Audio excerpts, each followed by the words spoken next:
my fellow comic book collectors, it's Alan, the Comic Collector Geek, and this is the Wednesday video where I answer your questions. Each week, people ask me a whole bunch of questions, and the next week I answer them. We got some pretty cool questions. I'm going to show some stuff that I normally would not show, and you'll see what I mean by that. But let's get into the questions. The first question comes from Son of Crom. When did you feel you matured and gained confidence as a YouTuber? Was there something that just clicked, or did other channels influence how you present your shows now? I don't think I was influenced by other shows, to tell you the truth. I kind of did things my way. But to tell you the truth, when I first started doing videos, I was actually super nervous. I do a lot of public speaking in my day job.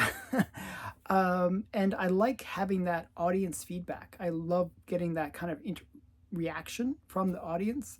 And doing a video is actually very challenging for me because there's no reaction. I only see myself. I don't see anyone else. I'm like, oh, this might not land. They might misinterpret me. I have no idea what's going on. Like that was the fear with with anything where it was video related. And it was a real curve, like, to just get over that. The funny thing is, I had the same problem originally with public speaking. Way back when I was a kid, I was terrible at public speaking. I'd get up and I would choke. I'd just basically make a total fool of myself. And what I did was I refused to allow my inability to hold me back. So I forced myself to go into debating the next year once I got into high school. And it just happened that the club that I was part of was actually, they were the North American champions. Like, they were really good. And they taught me just how to be confident, how to learn how to think both sides of an argument, how to really do public speaking. And then I got more and more confident with it. And I actually really started to enjoy public speaking.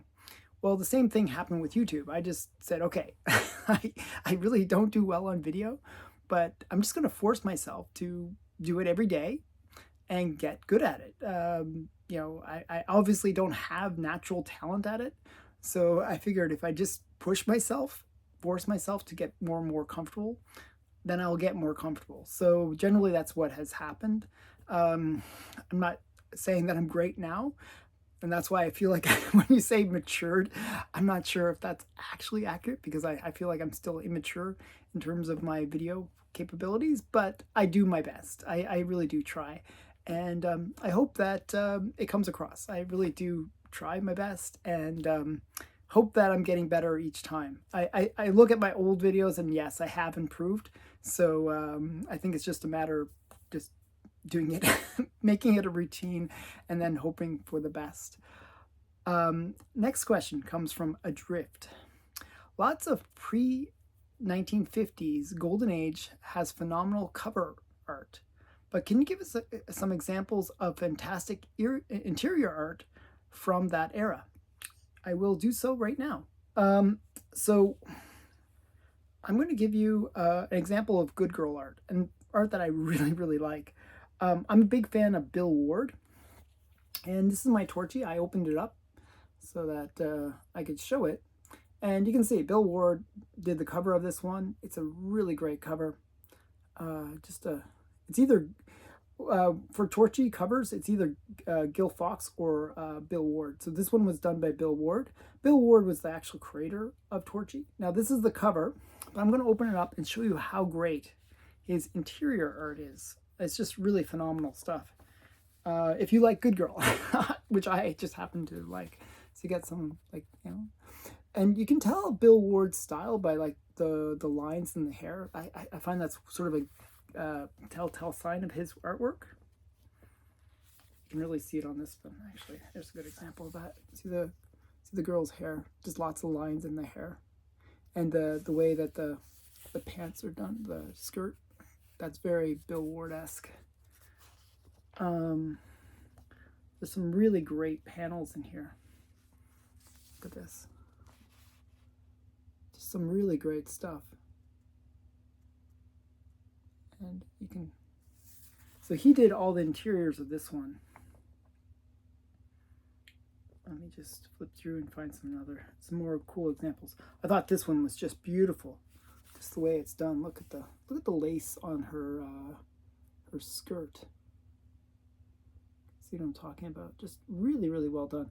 This is you can see why Bill Ward is liked by people that collect good girl art. Very sexy stuff. Let me just zoom in a bit. Maybe you can see a bit better. Other examples would be like Sunny and Junior with Al Feldstein's art. Really phenomenal stuff. If you like the covers, they're generally as good as the covers all the way through. So it's a lot of really great interior art. Let's show you this a bit more. And let me see if there's a bit more I can show that's cool. We'll do the splash page. So this is, I believe this is from 1949 or 1950. So just in that 1950s era. And I'll show you one more. So that's Bill Ward. Now I'm going to show you some Matt Baker. This is Matt Baker cover. Authentic Police Stories. I believe this is 1950s. I think like 1952 would be my guess. Yeah, good guess. 1952. But you can see Bill Ward, Matt Baker's art inside here. And his stuff is pretty good. Some of his romance stuff is awesome. You can see the style of art inside. Another series that has really great art is JoJo, and a lot of the Fox Features Syndicate stuff. Just really phenomenal interior art, just crazy stuff, and really interesting interior art. If you want, I can show that maybe in a follow-up video of some of the interior art. So I'm just going to show you some of the interior art. But the thing about Matt Baker is he's really good at creating depth within a panel. You can see like just the cover really illustrates this. So what I'm talking about when I say depth, you got this guy in the foreground, he's in the midground, so he's in. You got the girl kind of behind him, he's also behind him, and this is way in the background. So it creates those layers of depth that really make the image kind of almost three-dimensional, and really makes it realistic looking. The phone also in the foreground there just makes you feel like you're watching a movie and you're seeing a scene. So I really like that about his art style. So I don't know, those are a couple examples. I hope you enjoyed that. I can show more if you want. Just ask again and ask for specific books that you might want to see, and I'll do my best to show them. Okay, next question comes from Fiddle Chips. I was wondering if you would dedicate a Monday show to reviewing the Golden Age auction sales. I enjoy your Sunday auction review, and I love your stream with Stephen. I think monthly auction review would be great. If you guys are my favorite comic duo by far.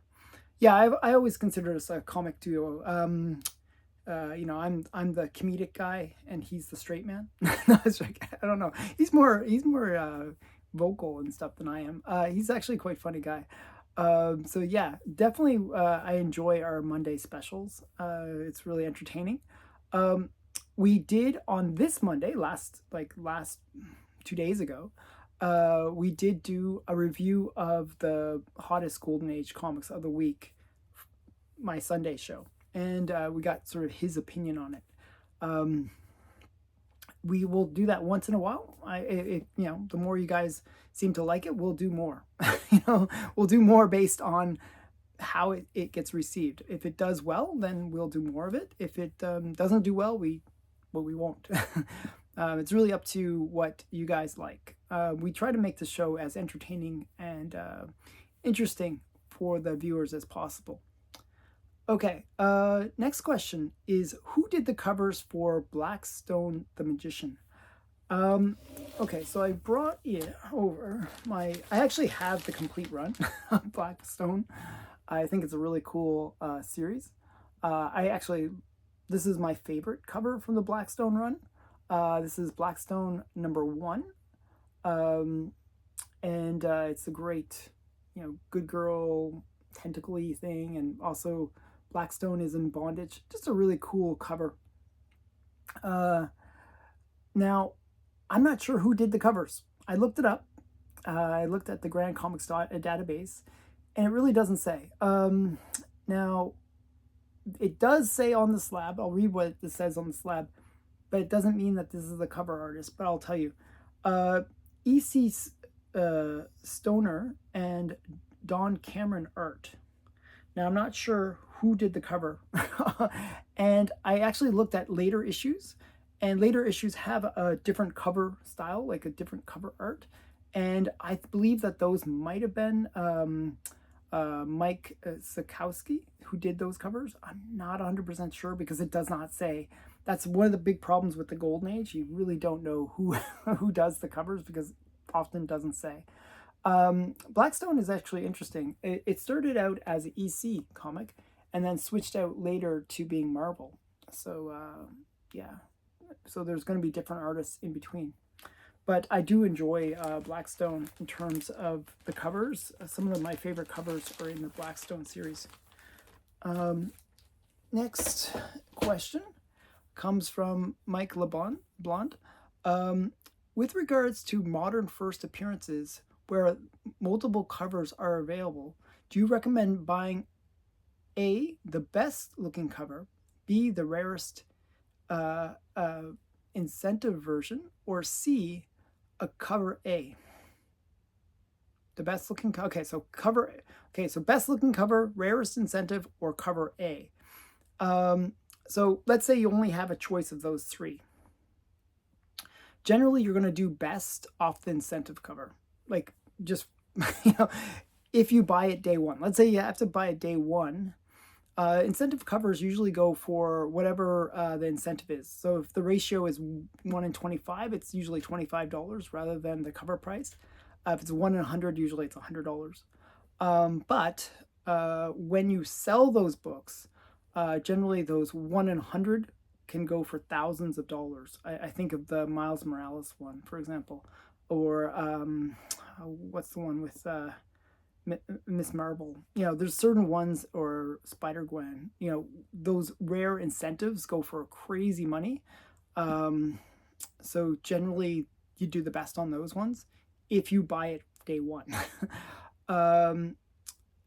With the best looking cover is, so generally what I do is I buy the best looking cover and the cover A.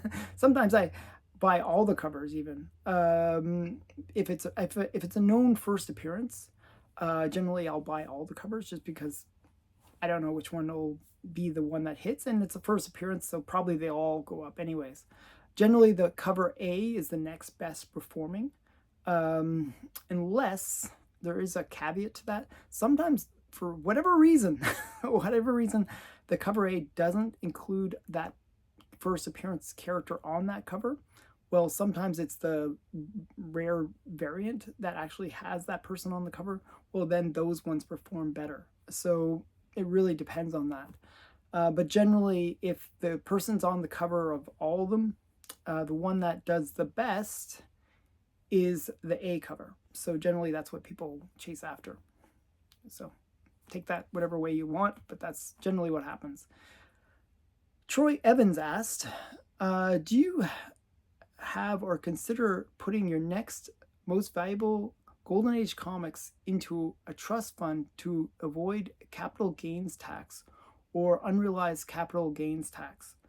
It's a little bit different in Canada, right? So generally, with comics, it's a collectible. They don't really chase after you too much for buying and selling unless you make it into a business, or unless you kind of reach a certain threshold of how much money you've made buying and selling comics. For the most part, I'm not a dealer, so I don't really have to worry about this. The main concern I have is like inheritance, that I would give these comics to my kids, and then they would do whatever with them. Generally, in those cases, though, there's no taxes on it for the most part. I say that with a bit of caution because they're always finding new ways to tax us in Canada. But there is no taxes on inheritance. So generally they would be fine. When they go to sell it, there might be a bit of capital gains, but for the most part, not. I'd actually have to look into that more. But I generally really haven't worried about that because I'm not a dealer. As a dealer, yes, you have to sort of track that. You have to keep inventory, a spreadsheet of how much you paid, how much you sold it for, what was the shipping costs, all those kind of fees, so that you can say, hey, this is how much I actually made, and that's what you pay the taxes on. So as a dealer, non-dealer, I don't really worry about those things. Kay Munin asked, when shopping for comics, what is the first series or character you look for at your LCS? Have you ever chosen to buy a common book over a rare book simply because you like the character or series better? Okay, so this might sound weird, but I generally don't look for a specific character or series or anything like that. I just go by the covers. Right now, with the modern books, I'm not really buying it for the stories. Were a few stories that, don't take me wrong, there were a few stories that I did buy that I actually liked. Something's Killing the Children, I like that. I liked a lot of the James Tynion stuff. I thought it was good, so I'd buy those. Department of Truth and Nice House on the Lake. I'd buy those to read. So there are caveats to what I'm saying, but for the most part, I'm buying buying comics based on just a cool cover, sexy girl cover, for the most part. Yeah, or I've gotten some tip that there's some new first appearance character appearing in a comic, and I'll pick it up for that reason. Sometimes I'll pick up the first issue of a series, of a new series or a new title, but generally that's really the way I'm buying. I'm not really buying that much modern compared to other people. I'm more of a golden age collector nowadays, for the most part. So yeah, I really just look at the covers, like when they put the display, and I say, oh, that's a cool cover, and I'll go buy that. There are a few titles that I will buy, that whatever has come out, like Tarot, Savage Dragon, sometimes I buy, and what other series? Sometimes I like Vampirellas and different ones from Dynamite. So those generally don't have much value, to tell you the truth, but I like the covers, and generally that's what I buy. And so some of the other ones would be Zenoscope would be another one I like. Again, good girl art covers, so that's why I'm buying those. Next one last question actually, comes from Gold School.